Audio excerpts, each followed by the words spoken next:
Pernah bayangin nggak gimana rasanya beralih dari ngajar di depan kelas jadi orang yang memimpin satu sekolah penuh? Nah, ternyata perjalanan itu sekarang punya aturan main yang benar-benar baru. Oke, mari kita bedah bareng-bareng. Apa aja sih yang berubah? Nah, semua obrolan kita hari ini sumbernya dari satu dokumen penting, yaitu Rancangan Peraturan Menteri yang baru. Bisa dibilang ini tuh cetak biru yang bakal nentuin wajah para pemimpin sekolah kita ke depannya. Jadi pertanyaan besarnya kan, apa sih yang benar-benar berubah buat para guru di seluruh Indonesia? Gimana aturan baru ini bisa mengubah jalan karir mereka dari seorang pengajar menjadi seorang pemimpin? Nah, ini yang mau kita cari tahu jawabannya. Oke, biar gampang, kita bakal bahas satu persatu. Kita mulai dari kenapa aturannya baru, terus gimana langkah pertamanya jadi Kepsek, syarat dan seleksinya kayak apa, masa jabatannya berapa lama, sampai apa yang terjadi kalau masa tugasnya udah selesai. Oke, kita mulai dari yang paling dasar dulu ya. Kenapa sih harus ada peraturan baru? Emangnya aturan yang lama kenapa? Nah ini dia alasannya. Intinya gini, peraturan yang lama yang dari tahun 2021 itu dianggap udah nggak relevan lagi. Udah kurang pas sama tantangan zaman sekarang. Makanya, lewat pembaruan ini, tujuannya adalah untuk memastikan setiap sekolah itu dipimpin sama orang yang paling pas. Orang yang siap bawa perubahan dan ningkatin kualitas pendidikan buat semua murid. Oke, sekarang kita masuk ke bagian yang lebih teknis nih. Jadi, gimana sih alur atau langkah awal seorang guru untuk jadi kepala sekolah berdasarkan aturan yang baru ini? Prosesnya itu bisa kita lihat kayak melewati 3 gerbang utama. Pertama, ada pengusulan bakal calon. Kalau lolos, masuk ke gerbang kedua, yaitu seleksi yang pastinya ketat. Nah, yang terakhir, ada pelatihan buat memantapkan skill kepemimpinan mereka. Nah, ini nih bagian yang kayaknya paling ditunggu-tunggu. Siapa aja sih yang boleh daftar dan gimana cara penilaiannya? Yuk kita lihat lebih detail soal syarat dan proses seleksinya. Ini dia, bisa dibilang tiket masuk buat guru ASN.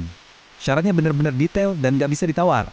Ada kualifikasi S1 atau D4, harus punya sertifikat pendidik, terus pangkat minimalnya juga udah ditentuin. Buat PPPK, pengalamannya minimal 8 tahun. Gak cuma itu, penilaian kinerja 2 tahun terakhir minimal harus baik, plus harus punya pengalaman manajerial. Dan ada juga batasan umur maksimal 56 tahun. Ketat banget kan? Ini nunjukin kalau standar jadi kepala sekolah itu sekarang benar-benar ditingkatkan. Proses seleksinya sendiri ada 2 lapis.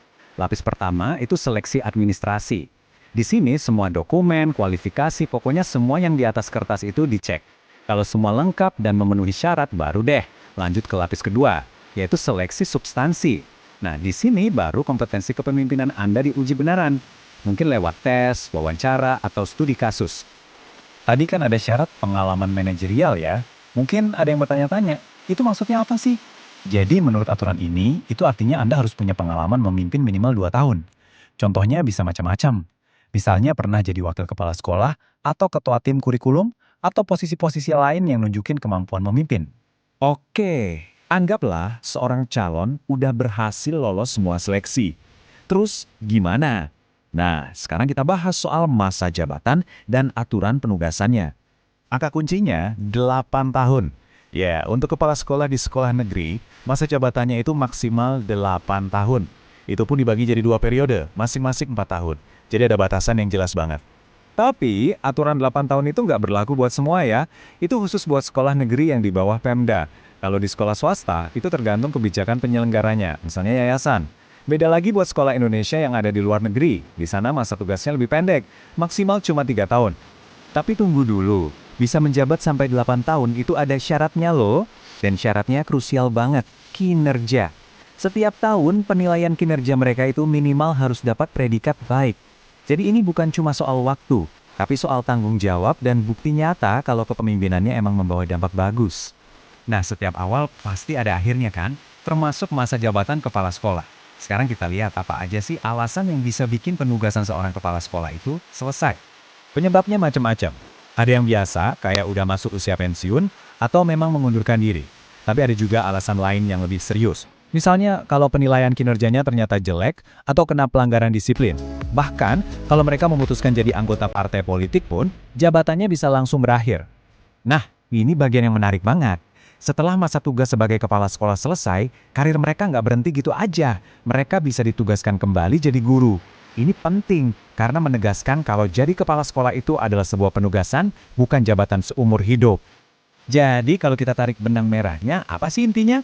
Peraturan baru ini intinya mau bikin jalur jadi kepala sekolah itu lebih terstruktur, jelas, dan yang paling penting berdasarkan prestasi. Plus, ada tuntutan akuntabilitas atau pertanggungjawaban yang tinggi. Tapi pada akhirnya, semua aturan ini muaranya ke satu pertanyaan besar. Dengan sistem yang lebih ketat, lebih berbasis prestasi, dan lebih akuntabel ini, apakah kita akan benar-benar melihat lahirnya generasi pemimpin sekolah yang lebih baik untuk pendidikan Indonesia? Nah, itu pertanyaan yang jawabannya hanya bisa kita lihat seiring berjalannya waktu.